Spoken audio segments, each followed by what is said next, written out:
তাড়াতাড়ি করে ঠান্ডা পানি দিয়ে এক গ্লাস শরবত বানাইয়া ইব্রাহিমের মুখের কাছে ধরিয়া কয়, আব্বা আপনি খান, আমি হাত দিয়ে আপনার খাওয়ায় দেই। আল্লাহর খলিল ইব্রাহিম 1.5 মিনিটে পানি গ্লাস খাইয়া হযরত আসাদের সামনে দাঁড়ায় বলে, মালিক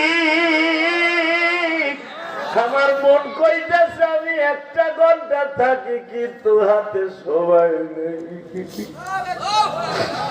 আমি আর 2 মিনিট তোমার সাথে কথা কইয়া ইব্রাহিম খলিল রোড দিয়ে দৌড় দিব। আল্লাহ তুমি আমার এই মাটারে এমন বানাইবা, আমার মায়ের গর্ভে এমন সন্তান জন্ম দিবা, তার নাম যেন পৃথিবীর সবাই মনে রাখে। আমার আল্লাহ বলে, ইব্রাহিম রে যা,